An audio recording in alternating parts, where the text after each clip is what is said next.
What's up, people? Welcome to another episode of Soul Food Sundays. My name is Keita. If you are new to the channel, thank you so much for joining me. And to all of my day ones, what up though? I just wrapped up a personal reading, and I figured while the blood is still running warm in my veins, I would go ahead and bring forth a message, because at first I wasn't gonna do it. Just got a lot that I need to take care of, considering that I have a lot going on this month for Turquoise Majesty and some loose ends that needed to be wrapped up, but I didn't want to leave y'all hanging, and so I am going to go ahead and see what the spirit guides have in store for us this week. I will try to remember to do my announcements on the back end. So we'll go ahead and pray and get into the message. Father God, Mother Earth, ancestors, and spirit guides, we come to you with the utmost gratitude. Thankful for your love and your light. Thankful for this opportunity to commune here in this online community as our energies intertwine. We thank you for allowing us to connect in this way, and just ask that you bring forth the best message for the collective, and for our highest good at this time. We thank you for all that you've done for us up to this point. Amen. So I'm going to be pulling from the True Love reading deck. And I have several decks out here, so we'll just see if any message needs to be clarified. I'm being drawn to the True Love reading deck because Venus is in Scorpio. And from what I have been researching, that is going to have a dynamic effect on us in terms of our emotional health and our relationships.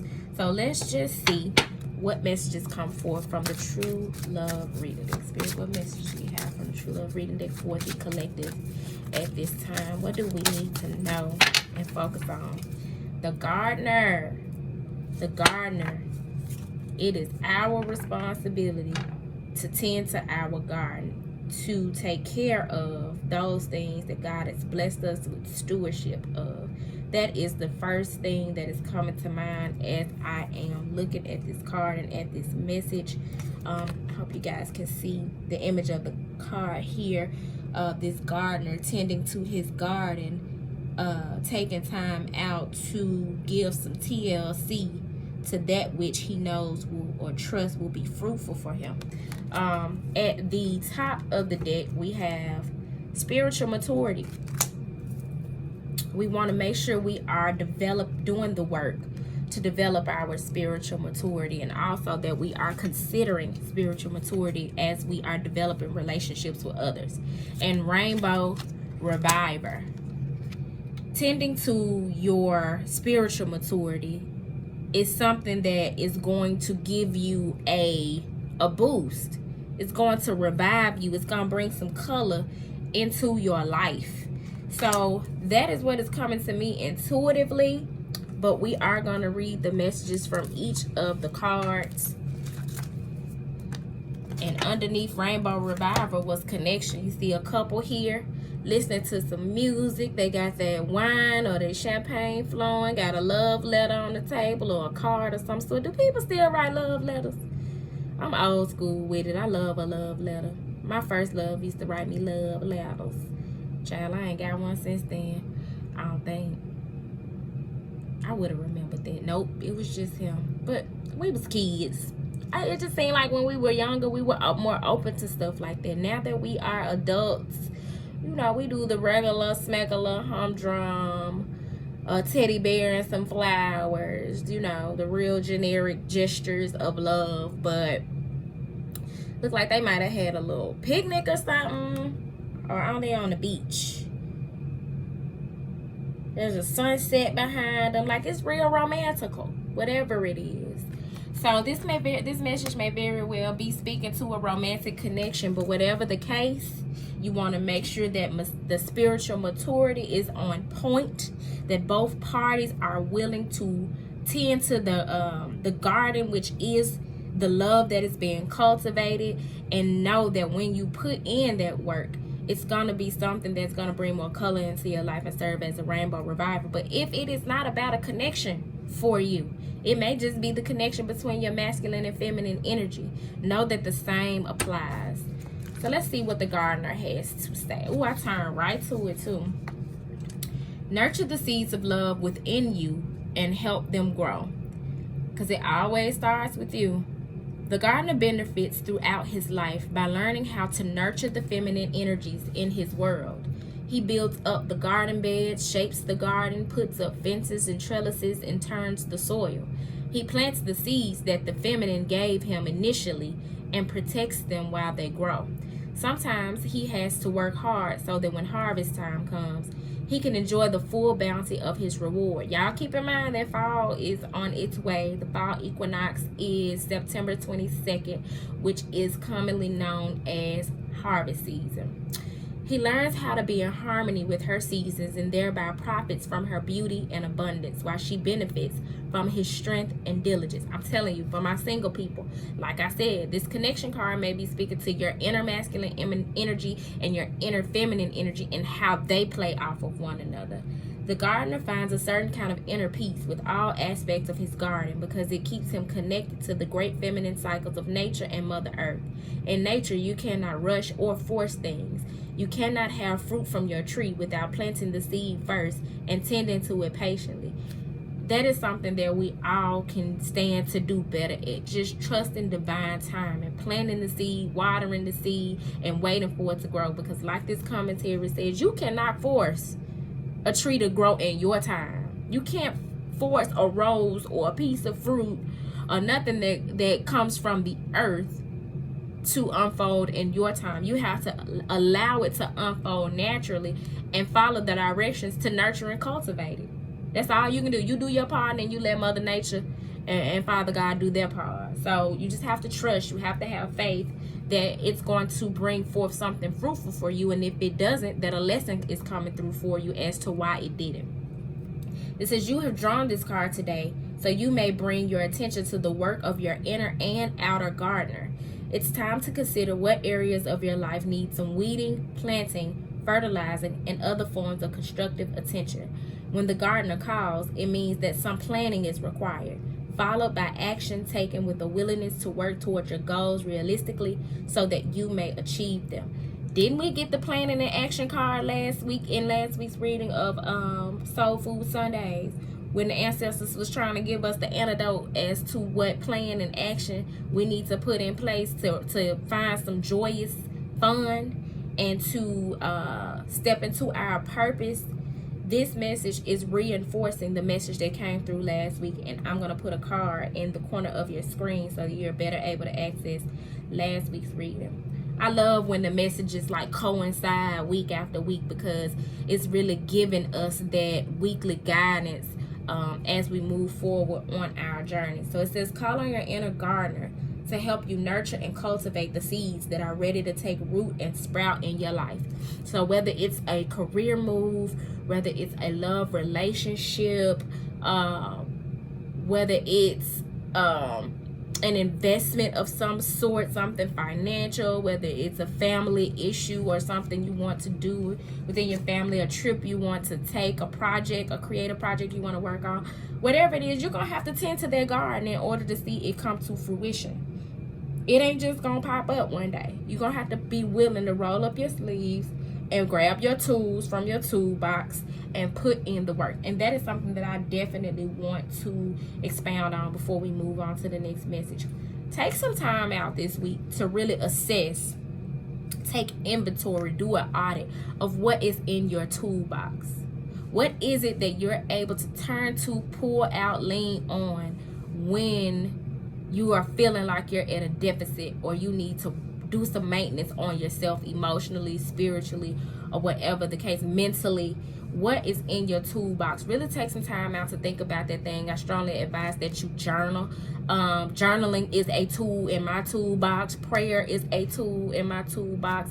Music, I have specific playlists for when I want to lift my spirits or when I need to kind of water my flowers, so to speak, as a gardener. Exercise is a tool for me. Travel is a tool for me. Poetry is a tool for me. I love writing, period. There are so many things that are tools for us, but if we have not given any conscious thought as to what it is that helps us to get ourselves out of a funk, out of a deficit, out of a hole, out of a dark place, out of depression, then we don't readily turn to those things because we haven't given conscious thought to how they help us. So give some thought to that. That's something that would strongly help you on your journey, intentionally cultivating your toolbox. So we'll move on to the message for spiritual maturity. I know I don't do a whole lot of dating, but when I was, that's not something that was a high priority to me. I mean, I didn't want somebody that say worship the devil and I worship Jesus Christ, but I didn't have specifics in terms of having a spiritual connection with the individual the way that I do now that I'm more evolved and in touch with my higher self. And so you want to make sure that you are prioritizing spiritual maturity, whether it is your own personal spiritual maturity or as it relates to your romantic relationships or even your family relationships, because a lot of us are at odds with family because we're not in alignment spiritually, not religiously. I ain't talking about religion. I'm talking about at our core, we're not equally yoked spiritually. We're not in alignment spiritually. And that does cause some level of conflict. So spiritual maturity says, now I'm noticing the gardener was number 16 and spiritual maturity is number 34. Both of those break down to a 7. 7s are symbolic of spirituality. So there's a very, this message is very much speaking to our spiritual path. So it's the spiritual maturity, honoring your own spiritual growth and that of your beloved is vital for a loving relationship. What is your spiritual maturity and why is it important in a loving relationship? Take a moment now to think about how you would answer these questions. Spiritual maturity will also take into account spiritual compatibility. That's what I had said. For example, if you believe in reincarnation, karma, and a higher power that lovingly guides you, then how compatible can you be with a person who believes in a judgmental God and only one opportunity to get it right before being sent to heaven or hell? Being spiritually mature means that you can accept another person's views while being able to choose the best match for yourself wisely. A spiritually mature person doesn't have all the answers to life, the universe, and everything. But at the very least, they will have given these topics some consideration. Spiritually mature people endeavor to think for themselves because the maturing process actually requires that we question what our family and culture teaches us until we come to our own center of belief in spiritual truth. You have drawn this card today because it's important for you to prioritize spiritual maturity in yourself and your partner. This will aid you in connecting with a true soulmate or allow your existing relationship to grow. An understanding of each other's beliefs and feelings can be realized through respectful and mindful conversation. Ask your prospective or existing partner what their beliefs are. Never assume. Create a space in your relationship for spiritual maturity to flourish. Have the courage to explore beyond the beliefs and ideals that were handed to you as a child, and be willing to take whatever steps are necessary to mature yourself. When you do this, you will attract the best person for you. If you are in an existing relationship, you can open doors to many new and exciting possibilities for you and your partner to enjoy. I personally can speak to this, and this is really making me think of a past relationship that I was in with someone who practiced Buddhism, and I practiced Christianity. And I was open to, it didn't bother me that he practiced Buddhism. It made me want to learn more about it. I knew that there are people in loving relationships who practice different religions. So it was not a hard boundary for me that he did not practice the same religion as I did. I was hoping to learn some things, even though I wasn't necessarily interested in converting, so to speak. But he was not as open as I was. He said he was, but there were times when I could tell he would have rathered that I practice Buddhism too. The thing about that is he did not embody those principles of Buddhism that I was learning while we were together, and later learned through my own research after. And so in that way, we were not spiritually compatible, nor were we religiously compatible, so to speak.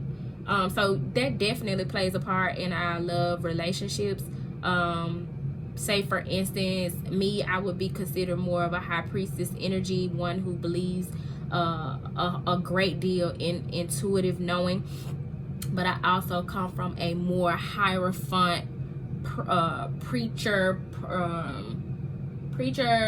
like minister, religious type of background, and so I respect and incorporate a lot of that into my spiritual practices as well. I just believe in oneness, and I don't condone those things that divide us, and so religion definitely can be one of those things. But I don't knock it, and I just suggest that you all are mindful of how that plays a part in your relationships as you move forward. So I'll read the message for Rainbow Reviver, and then we're gonna wrap this thing up because it does not need to be clarified.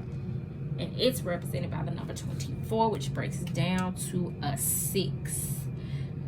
Feeling good from the inside out is important no matter what is happening in your personal life. We all need a little lift from time to time, and a Rainbow Reviver is a great way to put a smile on your face. When you are single, the rainbow can help you feel more positive and lovable. If you're in a relationship and the challenges of life have worn you down a little, the rainbow will brighten up your day. You can give yourself a Rainbow Reviver anytime, and it only takes a minute. First, take a nice deep breath, exhale fully, and get present in your body and the moment. Then imagine a rainbow with its 7 rich, luminous colors. Picture the rainbow flowing towards you and streaming onto your crown chakra on the top of your head, filling you up until you overflow, allowing it to wash over the surface of you as well. Then affirm to yourself, this rainbow is cleansing, uplifting, and energizing. I feel peaceful, positive, and happy. You have drawn this card today because your angels and spirit guides would like you to use this simple technique whenever you need a cosmic hug. They even suggest that you put a picture of a rainbow on your mobile phone, computer, or in your wallet to remind you of this lovely technique, because life gets busy and it's easy to forget that help is at hand. Drink in the soothing, healing, and uplifting energy of the rainbow as often as you like. You can't overdo it. This card is drawing us to meditation. It is drawing us to creative visualization, and it is charging us to not settle for being down, for low vibrational energy. Be intentional about keeping your vibrations high. And 2 of the things that you can do to be intentional about keeping your vibrations high, especially as it relates to your connections, is to make sure that you are tending to your garden, and that you are also making spiritual maturity a priority. One thing that is coming forward for me in this reading that I don't think has been emphasized as much as it should, it's just the importance of grounding. Make sure that you are grounding, and grounding does not just mean earthing. It does not just mean take your shoes off and walk in the ground, in the grass, even though that is a great way to do so. Run your hands through the soil and connect with the earth. Put your palms against a tree and connect with the earth. You will be surprised the type of visions or thoughts that come to mind, or what you will hear when you do so, because it helps you to tap into your spiritual gifts. Go outside and watch clouds. You'd be surprised what shapes you see when you are watching clouds, and what that is saying to you, what it's symbolizing to you. Also, grounding, and I was channeling this message when I went for my morning walk this morning, consists of making sure that the things that you have stewardship over in the physical are in good health, are balanced. Your financial accounts, your home, your physical body, those are earthly things. Your sexual health, those are things that also are symbolic of grounding. So I hope this message found you all well. If it didn't find you well, I hope it's leaving you well. And I do have the Eat to Live event in Memphis, Tennessee on September 25th at the Paradise Event Center from 12 to 5. I will be set up selling and debuting Adornments by Turquoise Majesty. I am hoping to have the items on the website by October 10th, so I'll be launching that as well.